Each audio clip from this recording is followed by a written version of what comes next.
Today we continue in our series in Genesis, and we are in Genesis chapter 19. Genesis chapter 19.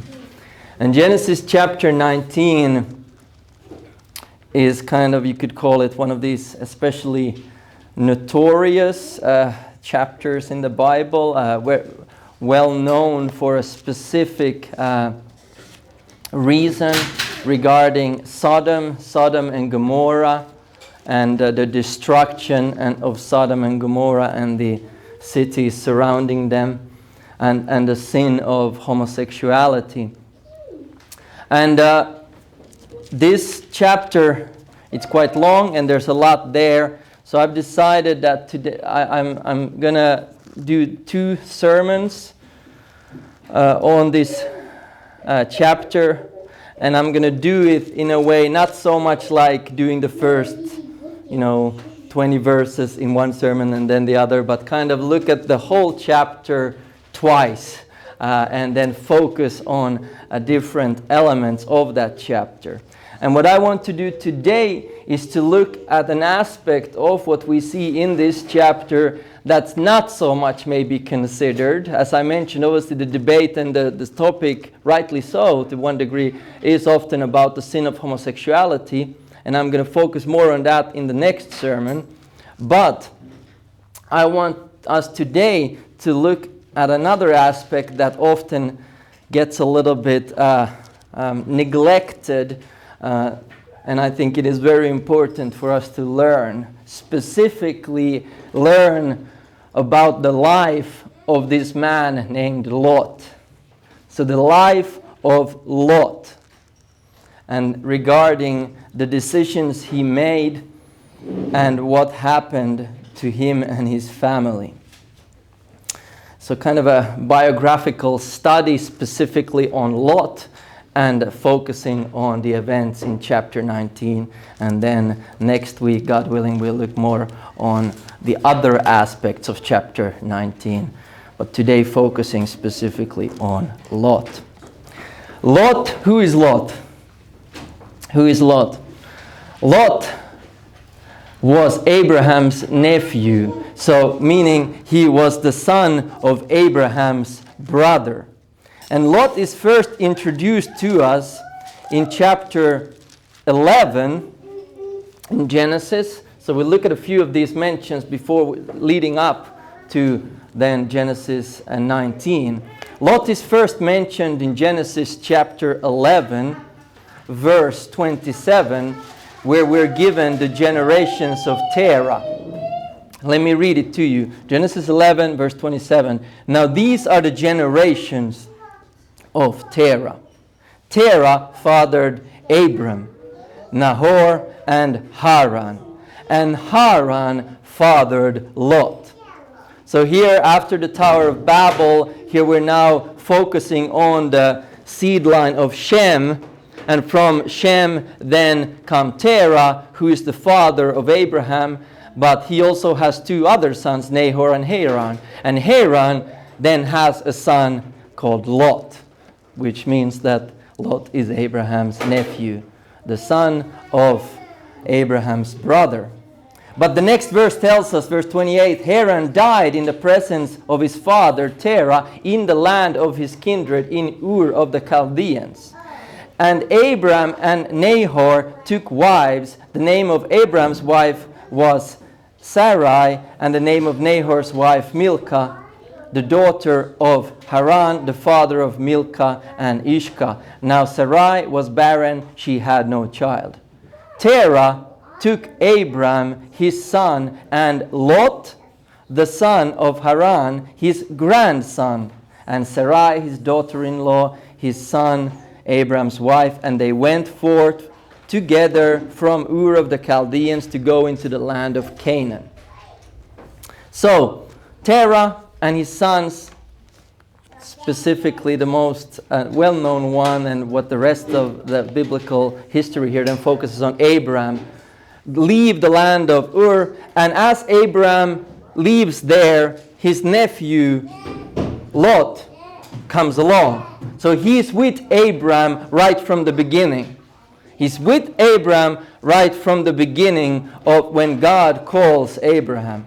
This is important to remember, what the things that make up the history and the life of Lot. Lot is there at the beginning. And chapter 12 then gives us this as Yahweh, the Lord, speaks to Abraham, and he gives this call, go from your country and your kindred and your father's house to the land that I will show you, and I will make of you a great nation, and I will bless you and make your name great so that you will be a blessing. This verse that the children just repeated to us earlier.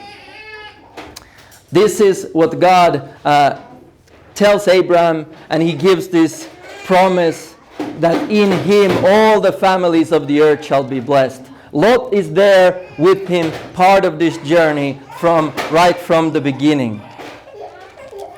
And then Lot is mentioned a few times here before we get to chapter 19. Let me read them to you briefly. So Genesis chapter 12 verse 4. So Abram went as the Lord had told him, and Lot went with him. Lot went with Abram as Abraham lives. Abram was 75 years old when he departed Haran, and Abram took Sarai his wife, and Lot his brother's son, and all their possessions that they had gathered, and so forth. Lot is with Abraham, and he's mentioned here many times.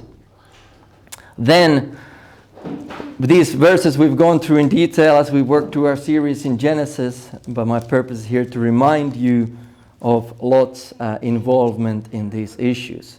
Well then, when is Lot mentioned then next? He's mentioned here in chapter 13. Chapter 13, verse 7. Abraham and Lot are now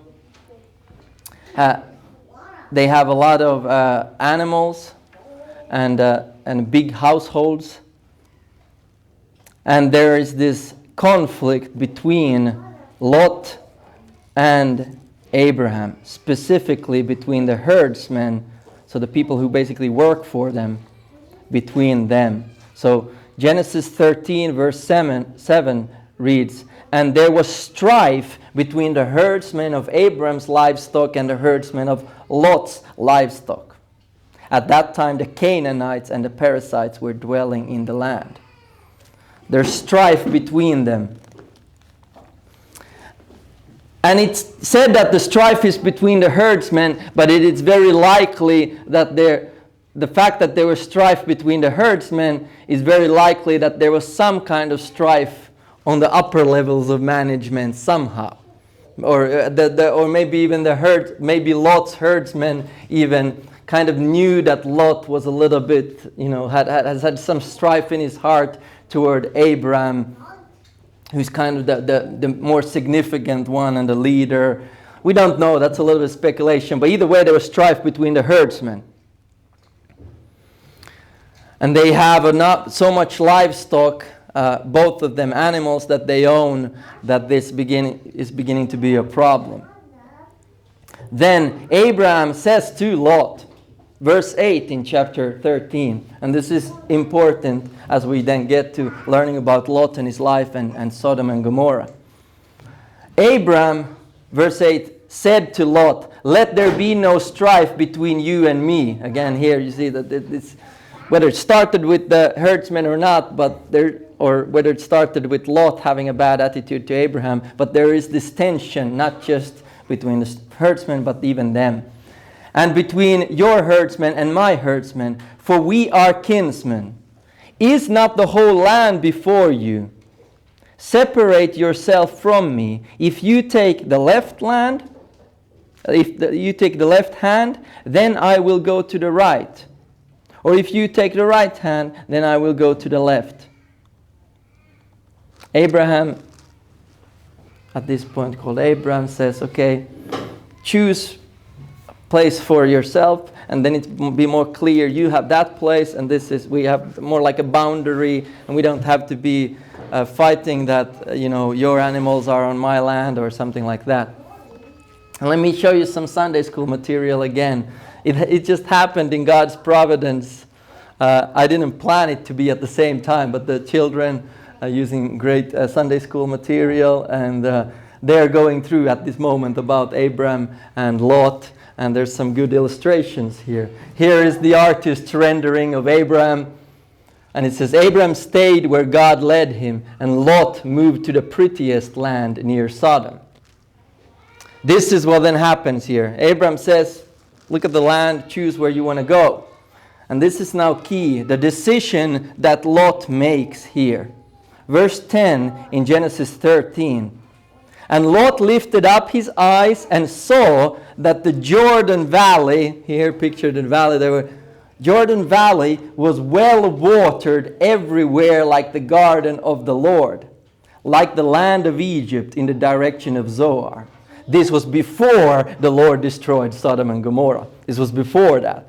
So it's describing before the destruction, the land was bountiful and green and lush, well watered everywhere like the garden of the Lord.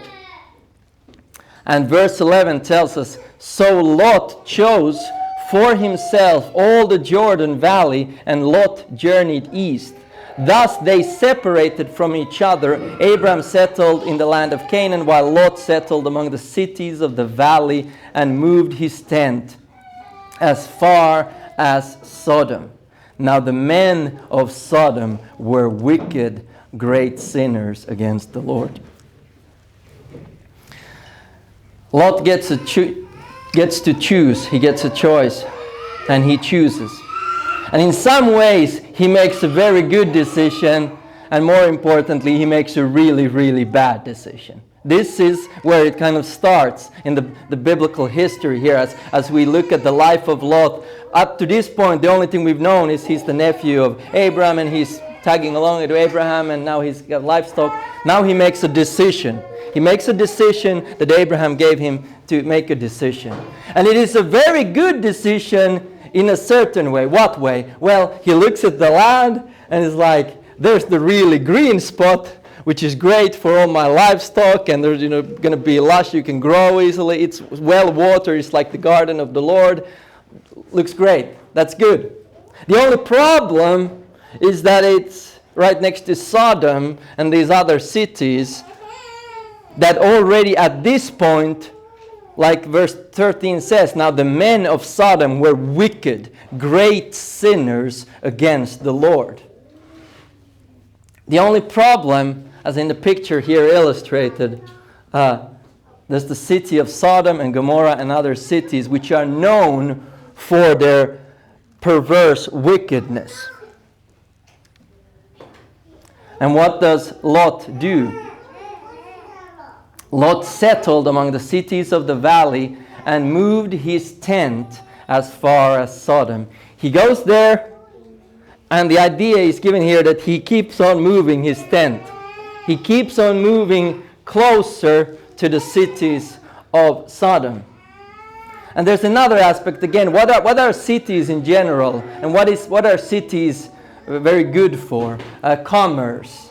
And to sell things, to buy things, to meet people, because it's kind of a hub where more people meet.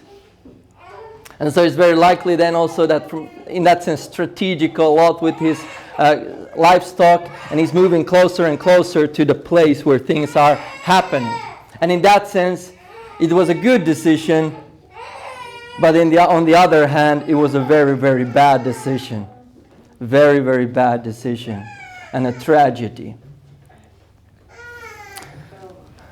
But this is what happens. So he moves there, and then Abraham takes the other route. He settles in the land of Canaan. And then God reiterates that promise to Abraham, but that is not our focus today. That is the decision that Lot made here. Then, chapter 14, we read again about Lot. We read a lot about different kings here, and we looked at that back when we dealt with this chapter, but for the sake of now, let me remind you what happened. As Lot moved next to Sodom and eventually into Sodom, he is taken captive by these military this army led by Chedorlaomer, king of Elam, and they come and take all the possessions of Sodom and Gomorrah. Verse 12 in chapter 14 say, they also took Lot, the son of Abram's brother, who was dwelling in Sodom, and his possessions, and went their way. So he goes to the valley, the Green Valley. He starts moving his tent closer to Sodom. And at this point, he's dwelling in Sodom. He's in the city of Sodom. And now he's being taken captive. Everyone's taken captive. And then Abram, the Hebrew, as verse 13 tells us, he then goes and fights against King Chedorlaomer, and he defeats them. It's amazing military victory. God is with Abram, and he defeats this great king, and brings all those people of Sodom, including Lot. That's obviously what motivated him to go and get Lot, his kinsman, back, as verse 16 tells us. So he brings all of them, the possessions, back. And the king of Sodom comes to, talk to Abram again and wants to give him like a gift. He refuses. King Melchizedek comes, and all that happens. Lot is living in Sodom. He gets taken captive, and now he's back in Sodom. He's back in Sodom. And why is this again important? He's seen the great work of God and God's faithfulness to Abraham, his uncle, and he's witnessed that firsthand. This was not an easy victory. I would say it's essentially a supernatural victory that's given to Abraham here. He's seen that firsthand, and then he moves back to Sodom. He moves back to Sodom and lives there. And now, the next time we learn, and here the focus is given toward Lot, is now in Genesis 19. Genesis 19. We read again about this man, Lot, living in Sodom. We've seen a progression in the life of Lot. He was given this choice. He moved into the valley. Then he kept moving nearer and nearer to Sodom, and eventually living in Sodom. And we are given a description of him in chapter 19, where Lot, not only does he live in Sodom, but he sits at the gate of Sodom. Chapter 19, verse 1, the two angels came to Sodom in the evening, and Lot was sitting in the gate of Sodom. He's sitting in the gate of Sodom. He's essentially the first person they see, at least what we're told of here, and he has a conversation with these angels. These angels, or you could translate messengers, that's what they are. They're angelic beings, yes, but they're the messengers. They're the two from the group of three that we saw in the previous chapter. They now come to Sodom in the evening, and the first one they seem to meet there is Lot sitting at the gate of Sodom. Now he's sitting at the gate. The gate, what's that significant? What does it mean, sitting at the gate? Well, we're not told details of why he was sitting at the gate, but we can speculate a little bit. We can speculate that the gate specifically, as we know from ancient history, the gate would have been the main part of obviously entrance of new people, but also often at the gate is where a lot of the discussions happened, and kind of the judges or the leaders of a city maybe were there, and they would deal with different disputes or talk to people. But basically it's very much the center of the city, and then there's the town square, which is mentioned later. But he seems to be there. It's not just that he happened to be at the gate. It is very likely that this is where he spent his time, much of the time. Maybe he was even an official magistrate, kind of an official worker, so to say, a leader in the city of Sodom. Could be. At the very least, it seems that he was there again to do maybe business, negotiate things and welcome new people. But he is at the gate. And this progression that we've seen here reminds me, and I made this point, some of you might remember when I preached chapter 1 in the book of Psalms. Let me remind you of it briefly. The book of Psalms, chapter 1, is a well-known chapter where we're given the description of the righteous man. The life, the blessed life of the righteous man. And that chapter begins with this: "Blessed is the man who walks not in the counsel of the wicked, nor stands in the way of sinners, nor sits in the seat of scoffers. But his delight is in the law of the Lord, and on his law he meditates day and night." And then it continues on. We're given here this positive description of the blessed man. We're given it in opposition of what he does not do. There's this progression of walking in the counsel of the wicked, being influenced by the wicked and doing that. And there's the image of walking. And then standing in the way of sinners. Standing, you kind of stop. You're more taking part of what they're doing. And then there's the progression of sitting in the seat of scoffers. Someone who walks, stands, and sits. And it paints to us this downward spiral of unrighteousness and sin. And the blessed man, the righteous man, is described that he does not do that. He does not do that. And there seems to be on purpose this, that it starts with taking heed of the counsel of the wicked, leads to taking you part in the way of sinners, and then eventually sitting in the seat of scoffers, a progression of sorts into wickedness. In the life of Lot, who is a righteous man, we know that, and he is described as a righteous man, even in the New Testament in 2 Peter. It says Lot, the righteous man. He's a righteous man in that sense. He is a blessed man. He believes in the one true God, and he's been saved by this true God. And he's saved even in a very tangible way in this event in Sodom. We've seen in his life a very great warning regarding this progression. He goes closer and closer, eventually into the city, and literally even sitting in the seat of Sodom, sitting in the gate of Sodom.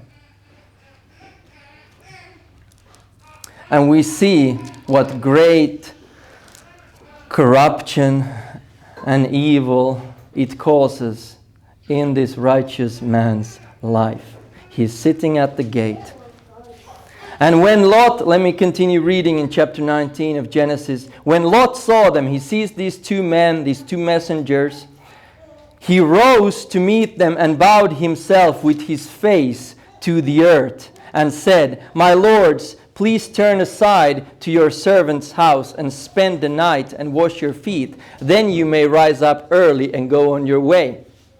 What does this remind us of? Well, it should remind us of what Abraham just did to the three men who came. Abraham showed great hospitality, and Lot, the nephew of Abraham, also a righteous man, and you know, he maybe could be even that's part of the reason he was at the gate of Sodom, just to show hospitality to new people and show righteousness to some degree or another. He gives them this welcome of great hospitality. I don't believe Lot knows who these people are. Again, there's nothing clearly in the text that would tell us that. But he welcomes them. He welcomes them. And so come to my house, spend the night, wash your feet, and tomorrow you can continue on. It's the evening. How do they respond? They said, "No, we will spend the night in the town square." But he pressed them strongly, so they turned aside to him and entered his house. And he made them a feast and baked unleavened bread, and they ate. They say no. This is interesting. You know, some people say, okay, maybe it's just like kind of a little bit like even still today. Someone says, oh, you know, come and eat. Oh, no, you know, I'm a little bit, you know, kind of politeness. Oh, come on, let me buy you lunch. No, I'll buy you whatever, you know. Okay, maybe, but I don't think that's really the reason why they say no. And why do they say no? We will spend the night in the town square. I believe this relates to the fact that they've come. Why? Why have they come to Sodom? Who are these men? These are the angels sent by Yahweh. They've come to investigate. They've come to investigate to see whether the wickedness is as great as the cry has come to God, like we saw in chapter 18.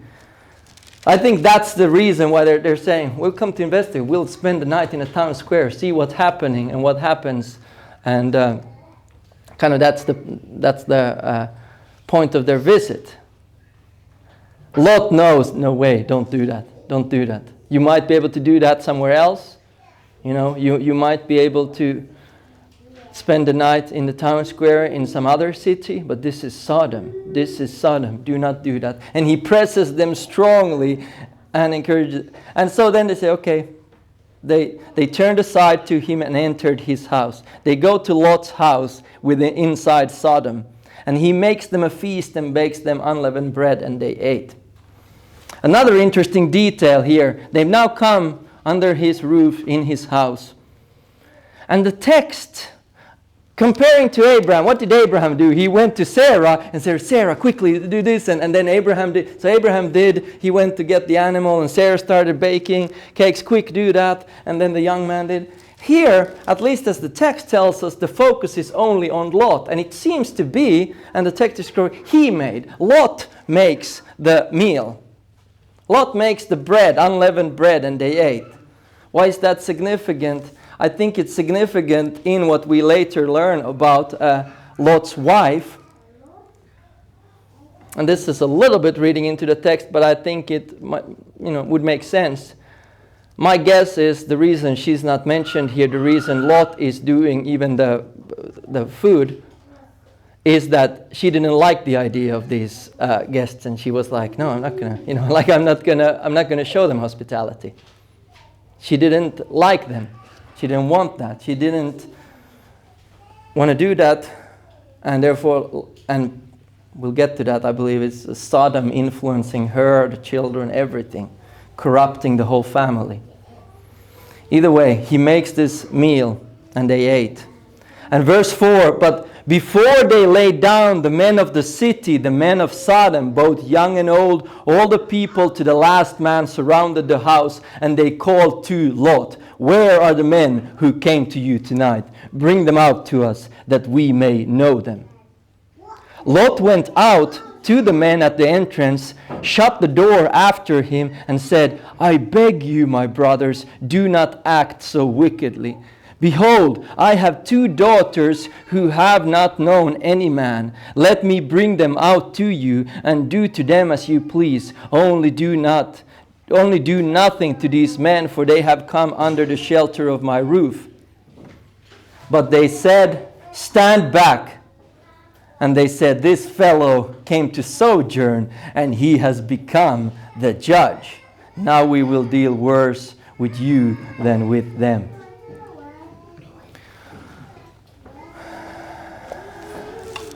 What is happening here? Before they go lay down to bed, the men of Sodom, young and old, all to the last man surround the house. A lot of them.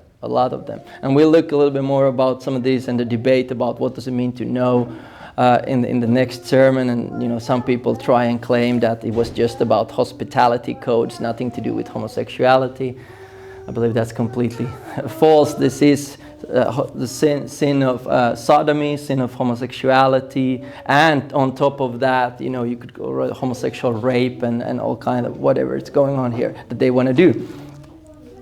But specifically now focusing on Lot. What does Lot do? He goes and begs them. He says, I beg you, my brothers, do not act so wickedly. He knows his neighbors. He knows the people. He knows what they want to do. And he knows it's a great, wicked, and evil. And he tries to stop it. But the way he's trying to stop it, again, shows how much Sodom has influenced him. Influenced righteous Lot. Righteous Lot has been corrupted. He has been compromised the way he acts here. What does he say? He says, I have 2 daughters who are virgins. They have not known a man. They have 2 daughters. Okay, so in that sense, it's quite an achievement to have 2 daughters that are old enough to be married, but are still virgins. It's quite an achievement in that sense for Lot in a wicked city like Sodom to have that. So he was leading his household and protecting and taking care of his children to some degree. So that's an achievement to have in this sexually perverse city. But what does he do? He says, I'll give them to you so that you can gratify your sinful wickedness and perversion with them, but do not do anything to these men that I've swore to protect. His desire to protect the men who came under his roof was good and right, but the way he's doing it here just shows the great foolishness and corruption in righteous Lot. This was not a good suggestion. This was not a good thing that he said. To give his own daughters.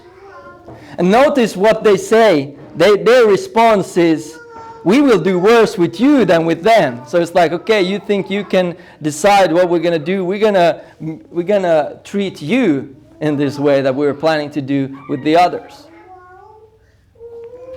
If Lot would have just sought to protect these men and his own daughters in a righteous way, he didn't have to offer his daughters. Well, even if he was doomed to fail, he could have just gone out himself. It's like, no way you're not coming. I'm going to die here, defend, whatever. I'm going to do whatever it takes of me to do that you're not coming past this door and doing what you think you're doing. He didn't have to then, basically put the daughters as a defense in between. Or then we could have just gone inside and there and trusted in the Creator, Yahweh, that He will deliver them. But the sexual perversion of the city had influenced him so much that even righteous Lot comes up with this foolish suggestion of giving his own virgin daughters to gratify their sexual lust. That doesn't happen. Because what happens then here? These 2 angels intervene. Continuing reading there in verse 9. Then they pressed hard against the man Lot, and they drew near to break the door down. So he's there in the middle of the door. He's promised them these daughters. They're not interested.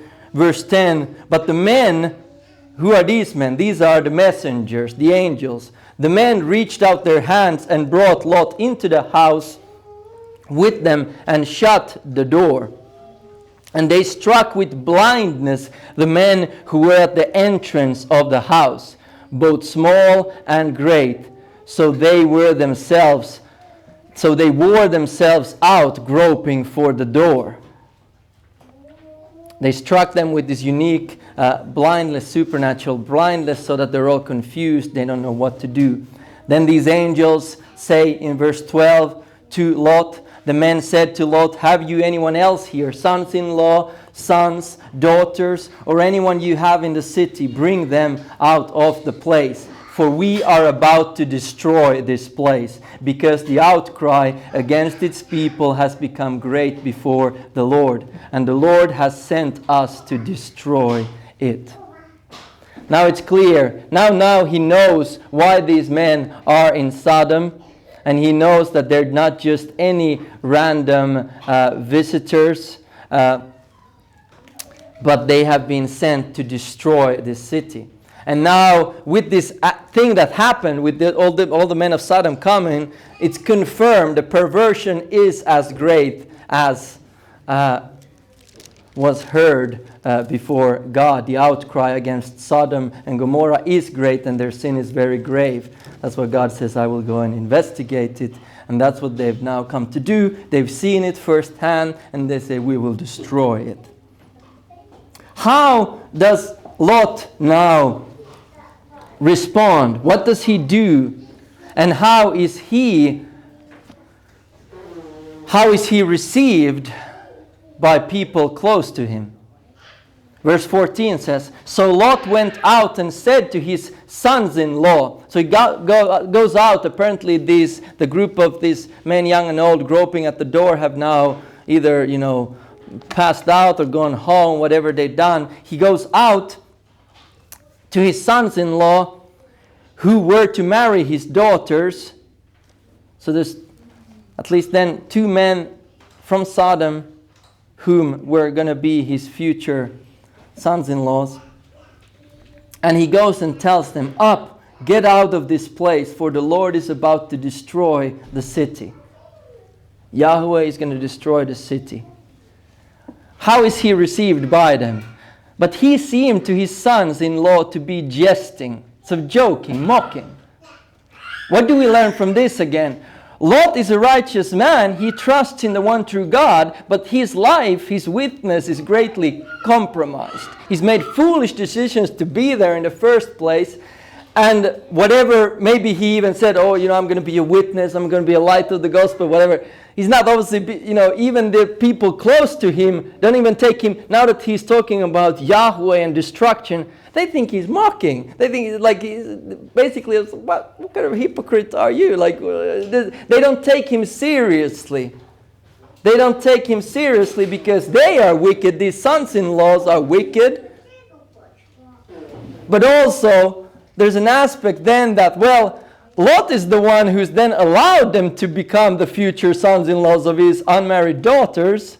And he's been influencing them, and it tells something about the fact that they just mock him as he comes and even tells this. His witness, his righteous life hasn't penetrated at all in Sodom. Even in his own family, it's happened the other way around.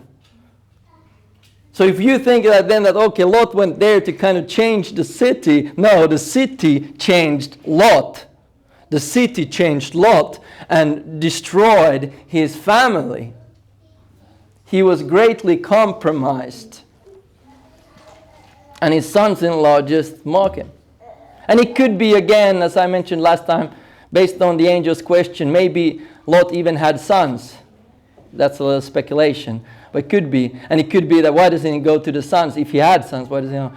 Maybe he knew that they were so far gone anyway. They were so deep into Sodom lifestyle and so forth but he thought maybe with the sons-in-law he still has a chance, but they mock him.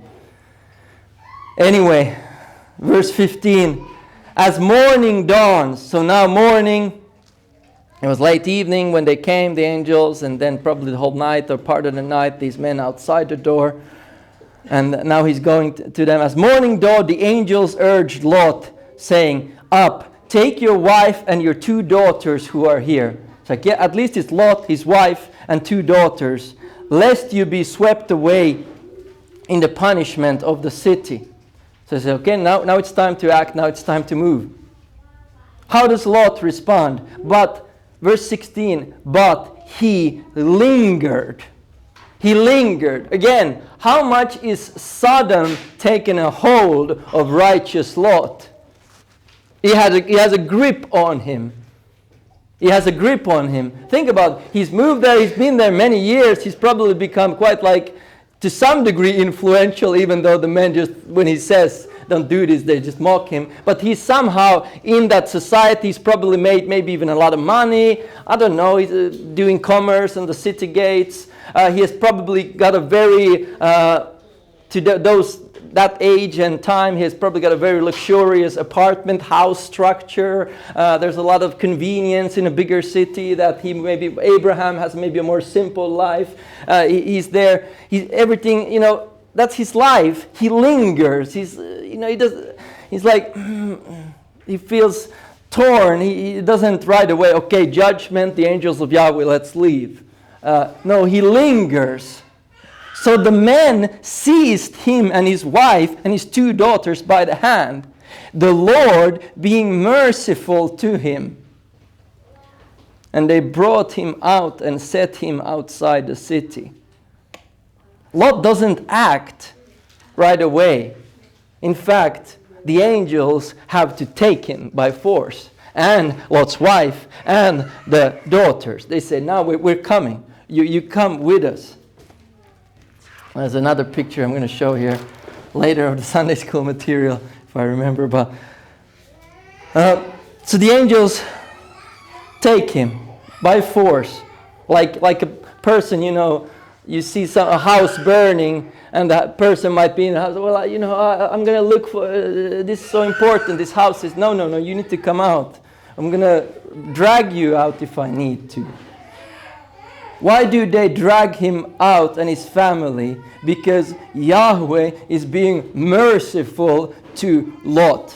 Lot is a righteous man. He trusts in Yahweh, but his life has been greatly compromised. His life has been greatly compromised. Sodom has got a hold on him. And his family. But the Lord is merciful to him, and the Lord knows to save the righteous. He snatches the righteous out of Sodom, even by force.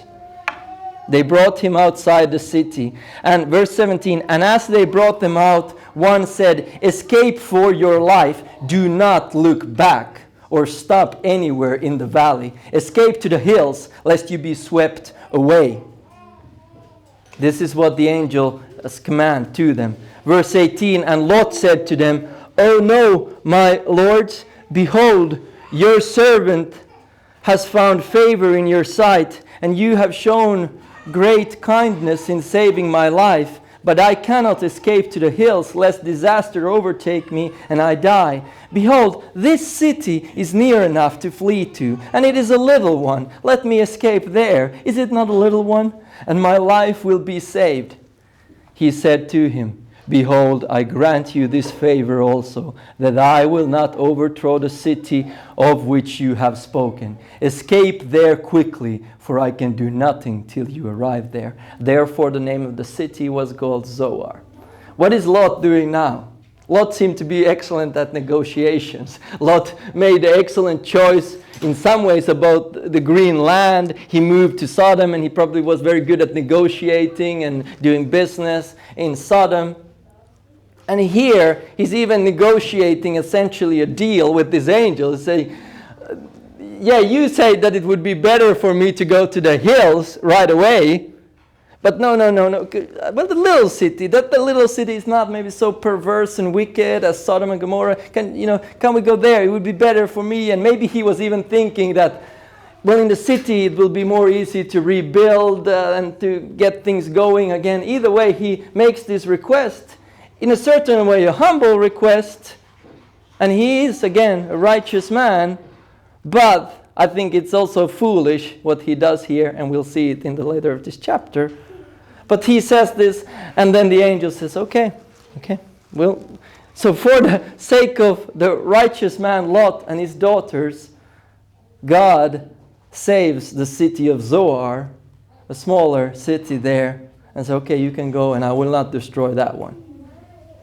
Again, there was more than just Sodom and Gomorrah that was destroyed. The cities of the plain, Sodom and Gomorrah, were the well-known and big ones that I mentioned. But Zoar would have been destroyed also, but it's not, because God makes this promise to Lot here.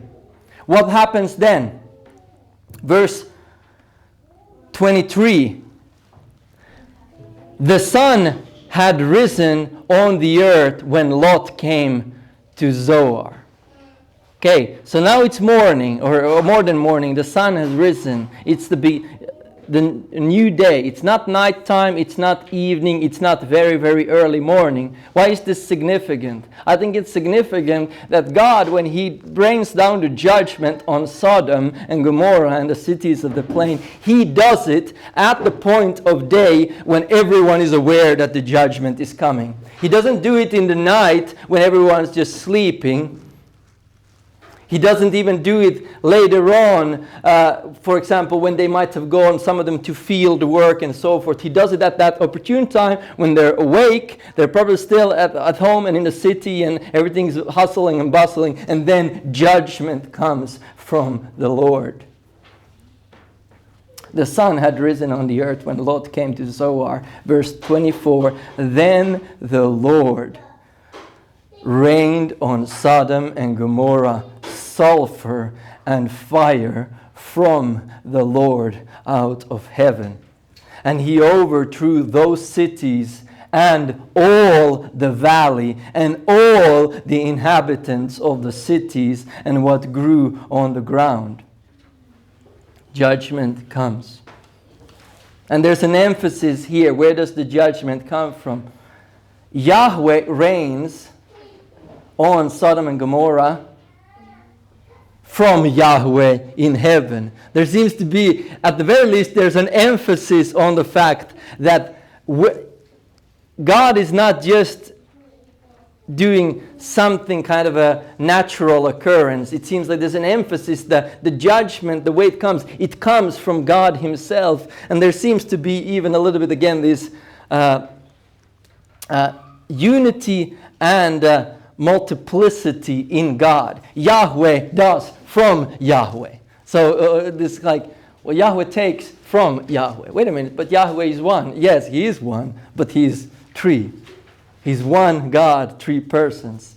There seems to be a little bit of a hint at that. Either way, it emphasizes that this judgment comes from God Himself out of heaven. It is not just a random accident or random natural occurrence. It is direct, specific, definite judgment from God. Verse 26 describes to us about Lot's wife. But Lot's wife behind him looked back, and she became a pillar of salt. So Lot, his wife, and his daughters, they're going to the city of Zoar. They've been told, do not look back. Do not look back. And at this point, Lot's wife is behind him. She's already dragging along. What would that be? Well, it seems to be, especially the way she then acts, it's not just that they were a bit too faster and she's trying to keep up. There's an aspect of just like Lot himself lingered. He didn't want to go. He didn't really want to go. He didn't want to give up all that. It seems that in Lot's wife's case, that was even way worse. That again is the hint of, I believe, why she didn't do the meal. She recognized there's something about this man. She didn't want to take part in that. And now she longs for her life in Sodom. She's lagging behind, and she looks back, and looking back, it's not just that, she accidentally, oh no, I saw something that there's an aspect of longing, wanting to return, and an aspect of not taking seriously what Yahweh is doing. She looks back, and God judges her. She becomes a pillar of salt. Pillar of salt.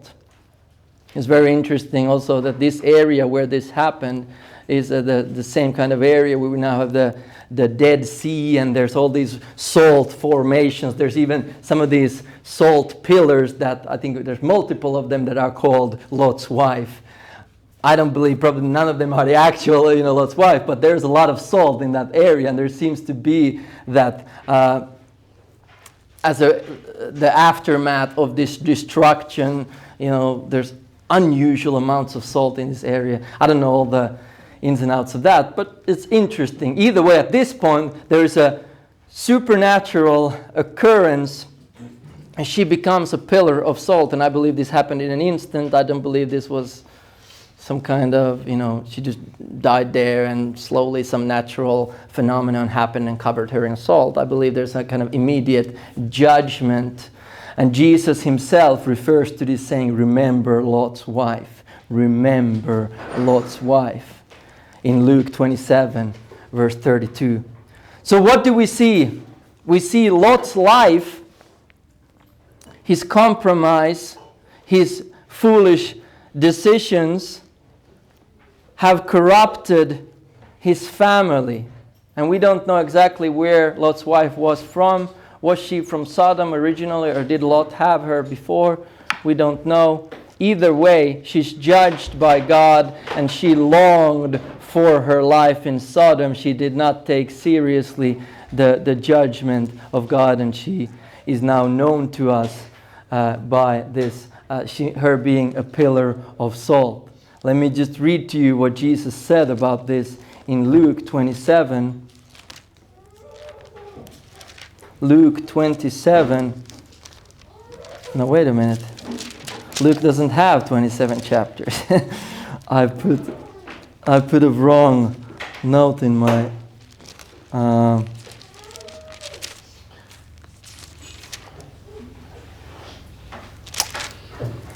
anyway, I have wrong reference in my. Someone can check it up or tell me then later. Either way, in one of the Gospels, Jesus says that we should remember Lot's wife, and the significance is then again on her unbelief and the judgment that she received. And that is a reminder for us that as Jesus also even uses these, this is not just interesting history.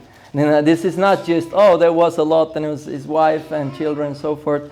That is history and it really happened, but it is given for our instruction. Like Romans chapter 15 verse 4 says, for whatever was written in the former days was written for our instruction, that we might learn from the warning of the life of Lot and his wife and his children. Well, what happens after that? Verse 27. And Abraham went early in the morning to the place where he had, so back in Genesis 19, verse 27, to the place where he had stood before the Lord, and he looked down towards Sodom and Gomorrah, and toward all the land of the valley, and he looked, and behold, the smoke of the land went up like a smoke of a furnace. So it was that when God destroyed the cities of the valley, God remembered Abraham, and sent Lot out of the midst of the overthrow when he overthrew the cities in which Lot had lived. Abraham sees the destructions from a distance, and it emphasizes that God's faithfulness to Abraham. Lot was saved because of the blessing of Abraham in that sense. God remembered Abraham. He was showing kindness to Abraham by saving Lot from the destruction. And Lot himself was a righteous man, although compromised. Verse 30. Now Lot went up out of Zoar. So he goes to the city of Zoar, which God promises him, okay, I won't destroy that then. But now he leaves Zoar. So he goes there for a while, and it's a small city. We're not told what happened. Maybe all the people of the land, they're like, we know you're Lot. You are the only one who escaped from the cities that were destroyed. You are Abraham's nephew, and it's Abraham's God, Yahweh, who's bringing all this destruction. We don't want you here. And maybe it wasn't so easy to get established there as Lot maybe thought. Whatever, Lot now goes up out of Zoar. He leaves that little city where he wanted to, and he lives in the hills with his two daughters. Now he goes to the hills, which is where the angel told him to go originally. So he's kind of like, I guess it was better. I guess I should have just listened to what the angel said and not negotiated myself this little town of Zoar. But there's an aspect of that initial obedience and blessing of doing what God commands you to do. It's kind of a bit too late now. Yeah, you go to the hills, but what happens in the hills is not a blessed occurrence. In fact, there's going to be great wickedness that happens in the hill now. Again, showing the corruption of Lot and his family. They live in the hills, he lives with his 2 daughters, for he was afraid to live in Zoar. He's afraid to live there. They see, whatever the reason again, they didn't welcome him or so forth. So he lived in a cave with his 2 daughters. This is the situation. No offspring. The daughters don't have husbands. There is Lot with his 2 daughters. 2 daughters who've been raised in a wicked, perverse city, seen a lot of perversion, seen their own father give a suggestion of giving these daughters for sexual perversion. They've been influenced by all of this, and they now act in accordance. And in some ways, it's not surprising. It is surprising in that, like, it's wickedness, and we're like, what did they do? But when you consider the situation where they live, what they've seen, what they've taken in, what they've been influenced by, the corruption around them, it's kind of logical. So they lived in this cave. Verse 31, and the firstborn said to the younger, our father is old, and there is not a man on earth to come into us after the manner of all the earth. So there's no one around here, and many of the cities have been destroyed completely, and we're basically being kicked out of Zoar, and there's no one. Come, let us make our father drink wine, and we will lie with him, and that we may preserve offspring from our father. The line of Lot would have ended here. The line of Lot would have ended here. It didn't because of what they do, but it was a wicked thing that they did. So what do they do? Verse 33, so they made their father drink wine that night, and the firstborn went in and lay with her father. He did not know when she lay down or when she rose. He was so drunk, he didn't know really what was happening. He was probably like living in kind of a, think about again what's happened and his foolishness. He's lost his wife, the city, he's probably like very depressed about everything, and living there in a cave in fear. And they obviously had enough wine to make him drunk, and from the city of Zoar or wherever. They made him drink wine and get drunk for the purpose that he might not really realize what's happening, because Lot was still a righteous man. If he would have been sober and they would have told him this plan, he would have said, no, of course not. Of course not. This is wicked. This is wicked. But he doesn't really know what's happening, whether it's dream or he's like, who this person is that's happening to him in this night. And the next day, verse 34, the next day the firstborn said to the younger, behold, I lay last night with my father. Let us make him drink wine tonight also. Then you go and lie in with him, that we may preserve offspring from our father. So they made their father drink wine that night also, and the younger arose and lay with him, and he did not know when she lay down or when she arose. Thus both the daughters of Lot became pregnant by their father. The firstborn bore a son and called his name Moab. He is the father of the Moabites to this day. And the younger also bore a son and called his name Ben-Ami. He is the father of the Ammonites to this day. This is where the story of Lot essentially ends. Well, the Moabites and Ammonites we'll hear a lot about. And who are the Moabites and Ammonites? They are the nemesis, the enemies of Israel, and groups of people with a lot of idolatry and wickedness and perversion throughout in the rest of the Old Testament. And they come from Lot. They come from Lot and his daughters doing a wicked thing. And this is a wicked thing. This is not a thing that was ever right to do. In the beginning, even before Moses, there was what we might call incest, in that sense, between brothers and sisters, which was right. Adam and Eve had children.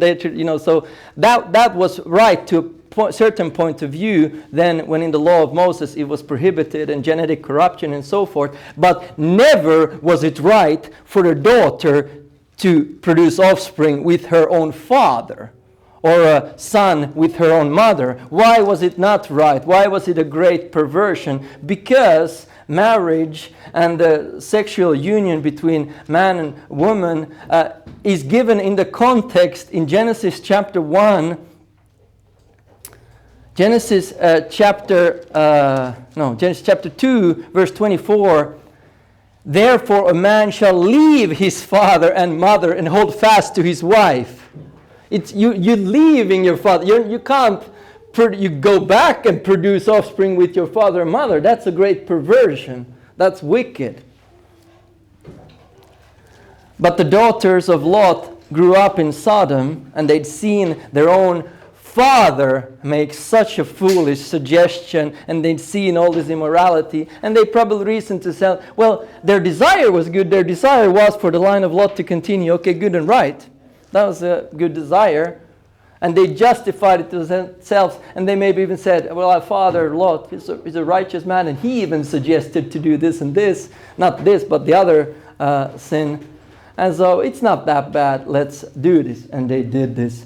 And from that comes the Moabites and the Ammonites. What a sad, sad life we see.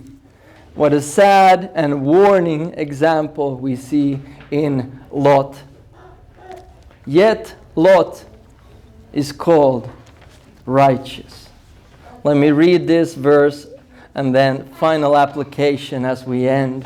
2 Peter, so in the New Testament, 2 Peter chapter 2, verse 4. I've referred to this verse many times, but let me read it to you now.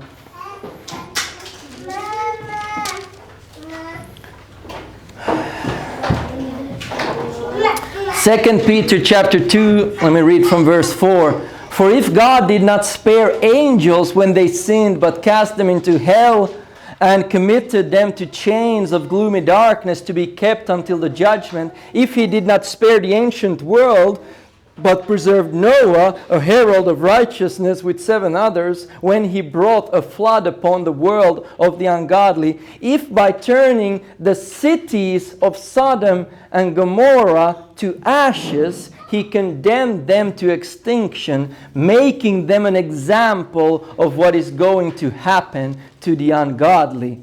And if he rescued righteous Lot, there it comes. If you rescued righteous Lot, greatly distressed by the sensual conduct of the wicked, for as that righteous man lived among them day after day, he was tormenting his righteous soul over their lawless deeds that he saw and heard.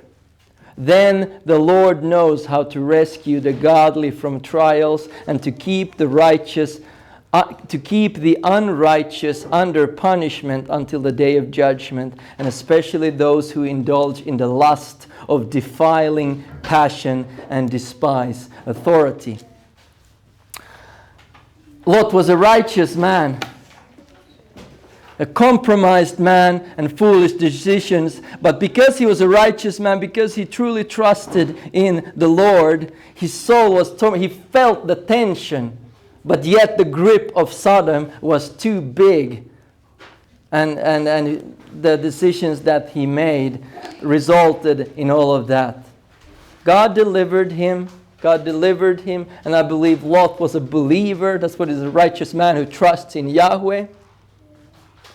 But what a sad, sad life.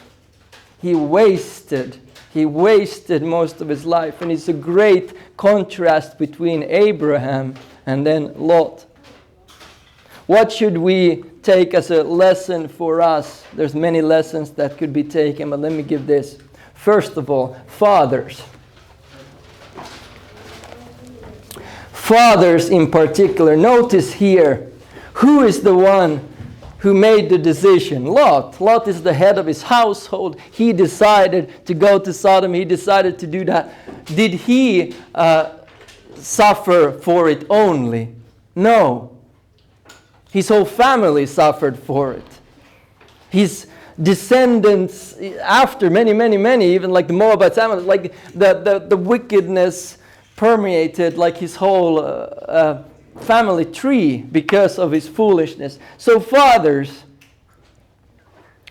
do not make decisions. I'm not saying just fathers, but here, those who are fathers, those who will be fathers, I'm talking to myself also. Fathers, do not make decisions simply on what looks good in the eyes of the world, or even actual good things, like Lot. Oh, that's good land. That will be good for us. That will be good for our business. That will whatever. Do not only think about that. If that compromises you and your family, if that compromises you and your family, do not do that. Take the land that doesn't look as green, but it is more safe and right. If you have to go so close to Sodom and to be influenced by Sodom in order to get this, don't do it. Don't do it. Go to the hills. Go where Abraham was, in a kind of metaphorical sense. Go where you might have less money and more difficult life if it is better for your family. And this principle then looks different in whatever, it's not like, oh, you have to do this or that. But you need to remember this. Don't just think, don't just look at the surface level. Think what will be good for you and your family from a spiritual point of view. Again, hundreds, if not thousands of applications from that, and the father is responsible in making them. But one very clear example would be, as an example, Christian family, father says, I got a very good job offer there. And maybe I got another job offer there. But that grass is a lot greener, that is a lot drier. There we can be part of a church. We can be part of a community of followers of Jesus Christ. I'll be benefiting my family, my children, my wife. We can do what Christians are called to do, to be committed to a local church. That one will get more money, life will be easier, whatever, but there is no church. I would say a Christian father, as much as he's able, and if he's able, again, there's the tricky situations, but if it's again, there's two. One is we can do it, and there's a good church. That one, life would be easier, more money, but no church. I think in light of this, do not choose the greener grass, because it's not actually greener. Choose the thing that will be better for you and your family. Do not compromise here. Do not compromise. And whatever other situations might be similar, don't just make superficial, surface level decisions. And the second application here, for everyone,